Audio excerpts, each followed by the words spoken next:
નમસ્કાર મિત્રો, સ્વાગત છે તમારું ગુજરાત ન્યૂઝ યુટ્યુબ ચેનલમાં। આ વિડીયોમાં આપણે હવામાન વિભાગ દ્વારા આગામી 24 કલાકમાં ભારે પવન સાથે વરસાદની આગાહી કરવામાં આવી છે। સાથે આગામી 2 દિવસ દરમિયાન ઉત્તર પ્રદેશ, પંજાબ, હરિયાણા, દિલ્હી અને રાજસ્થાનમાં ધૂળની ડમરી ઉડે તેવી સંભાવના છે। આ તમામ માહિતી વિશે આ વિડીયોમાં વાત કરીશું, તો વિડીયોને છેલ્લે સુધી જોતા રહેજો।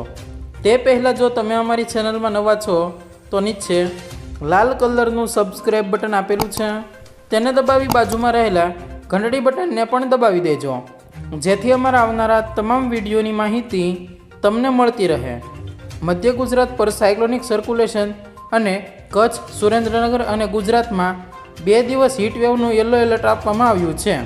કચ્છ, સુરેન્દ્રનગર, સાબરકાંઠા, બનાસકાંઠા અને પાટણ જિલ્લામાં આજે અને આવતીકાલે 2 દિવસ માટે હીટવેવનું યલો એલર્ટ આપવામાં આવ્યું છે। આ વિસ્તારો ઉપરાંત રાયના મોટાભાગના વિસ્તારોમાં પવનની ગતિ પ્રતિ કલાકના 25 થી 30 કિલોમીટરની રહેવાની અને અમુક જગ્યાએ 40 કિલોમીટર સુધી પહોંચવાની ચેતવણી હવામાન ખાતા દ્વારા આપવામાં આવી છે। હવામાન ખાતાના જણાવ્યા મુજબ આજથી 2 દિવસ માટે યા હીટ વેવનું યલો એલર્ટ આપવામાં આવ્યું છે। ત્યાં થંડરસ્ટોર્મ માટે પણ એલર્ટ આપવામાં આવ્યું છે।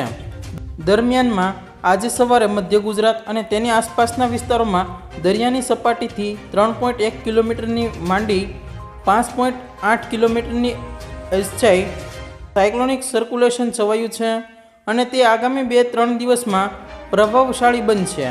તેના કારણે ગુજરાતના અમુક વિસ્તારોમાં નૈઋત્યનું ચોમાસું શરૂ થાય તે પહેલાં માવઠાની શક્યતા ઊભી થઈ છે। ગુજરાતના મોટાભાગના વિસ્તારોમાં અત્યારે વાતાવરણમાં ભેજનું પ્રમાણ 60 થી 85% જેટલું ઓછું છે।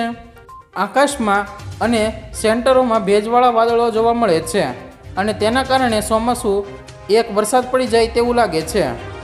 શુક્રવારે અમદાવાદ, અમરેલી, રાજકોટ, ભાવનગર, ડીસા, ગાંધીનગર, સુરેન્દ્રનગર સહિત રાયના અનેક શહેરોમાં મહત્તમ તાપમાન 40 થી 42.6 ડિગ્રી નોંધાયું છે, પરંતુ આગામી 3 દિવસ દરમિયાન મહત્તમ તાપમાનમાં 2 થી 3 ડિગ્રીનો ઘટાડો થશે તેવું અનુમાન હવામાન ખાતાએ વ્યક્ત કર્યું છે।